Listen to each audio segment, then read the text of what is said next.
क्या आप सोच रहे हैं कि 482 वीज़ा के लिए क्या क्या खर्चे होंगे? क्या एम्प्लॉयर को सिर्फ नॉमिनेशन और स्पॉन्सरशिप फीस ही पे करनी होती है? क्या skilling Australians fund SAF levy एक हिडन कॉस्ट हो सकती है जो एम्प्लॉयर्स को समझनी जरूरी है? क्या आपको लगता है कि माइग्रेशन एजेंट की सर्विसेज का इस्तेमाल करने से आपकी वीज़ा एप्लीकेशन प्रोसेस आसान हो जाएगी? अगर आप भी इन सवालों के जवाब जानना चाहते हैं तो इस वीडियो को पूरा देखें। Welcome to Zeal immigration consultancy. अब बात करते हैं कॉस्ट की। कई लोग सोचते हैं कि वीज़ा के लिए कितना पैसा लगेगा। 482 वीज़ा की प्रोसेसिंग फीस आमतौर पर एम्प्लॉयर की रिस्पॉन्सिबिलिटी होती है। आमतौर पर एम्प्लॉयर को नॉमिनेशन और स्पॉन्सरशिप फीस पे करनी पड़ती है, जो कि वीज़ा प्रोसेस के दौरान काफ़ी सिग्निफिकेंट होती हैं। यह फीस एम्प्लॉयर को उस समय भरनी होती है जब वे किसी एम्प्लॉय को स्पॉन्सर करने का निर्णय लेते हैं और इसे एक आवश्यक कॉस्ट के रूप में देखा जाता है।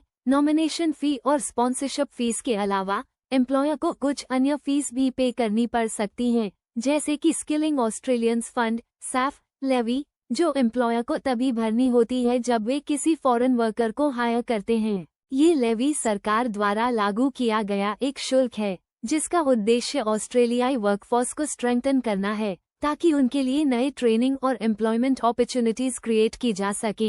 इस लेवी का अमाउंट एम्प्लॉयर की कंपनी के साइज और कुछ अन्य फैक्टर्स के आधार पर वेरी करता है, लेकिन यह एक एडिशनल फाइनेंशियल बर्डन होता है जिसे एम्प्लॉयर्स को समझना और प्लान करना होता है। इस तरह की एक्सपेंसेस एम्प्लॉयर की तरफ से मैनेज की जाती हैं, लेकिन यदि आप खुद एक माइग्रेशन एजेंट के थ्रू अप्लाई कर रहे हैं तो प्रोफेशनल फीस भी लगती हैं, जो अलग अलग केस के हिसाब से वेरी करती हैं। ये फीस अलग अलग एजेंसीज, माइग्रेशन एजेंट्स और उनके द्वारा प्रोवाइड की जाने वाली सर्विसेज के आधार पर फ्लक्चुएट करती हैं। सामान्य तौर पर ये प्रोफेशनल फीस 10,000 रुपीज तक हो सकती हैं, जो एक स्टैंडर्ड एप्लीकेशन के लिए होती है। लेकिन अगर आपकी केस कॉम्प्लेक्स है या आपको एडिशनल सर्विसेज जैसे लीगल एडवाइस या अर्जेंट प्रोसेसिंग की जरूरत है तो ये फीस ज्यादा हो सकती है। इसके अलावा यदि आप कोई एक्स्ट्रा सर्विसेज लेते हैं जैसे कि resume building, job search assistance या वीज़ा एप्लीकेशन गाइडेंस, तो इन एडिशनल सर्विसेज की कॉस्ट अलग से होगी।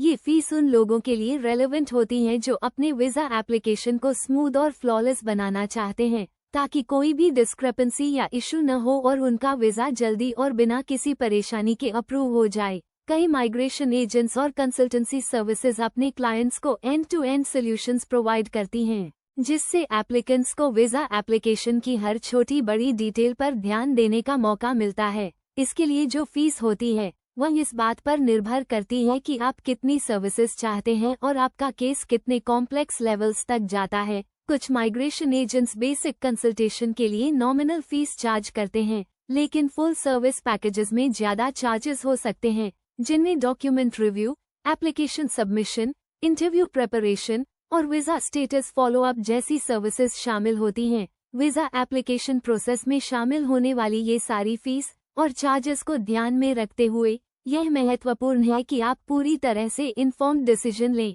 और अपने बजट के अनुसार सबसे सूटेबल माइग्रेशन एजेंट या कंसल्टेंसी सर्विस चुनें। कुछ एजेंट्स और कंसल्टेंसीज तो सक्सेस बेस्ड फी स्ट्रक्चर्स भी ऑफर करती हैं, जहां आप तभी पे करते हैं जब आपकी वीज़ा एप्लीकेशन सक्सेसफुली अप्रूव्ड हो जाती है, जिससे आपको फाइनेंशियल रिस्क कम होता है। इसके अलावा आपको ये भी ध्यान रखना चाहिए कि वीज़ा एप्लीकेशन में सक्सेस पाने के लिए सिर्फ सही डॉक्यूमेंट्स और सही प्रोसेस का पालन करना ही पर्याप्त नहीं है, बल्कि सही लीगल एंड प्रोफेशनल गाइडेंस भी आवश्यक होती है, जिससे आपके चांसेस ऑफ अप्रूवल बढ़ सकते हैं। इसलिए ये ध्यान में रखते हुए आपको सही माइग्रेशन एजेंट चुनना चाहिए जो आपकी सिचुएशन के लिए मोस्ट सूटेबल हो। Thank you for watching.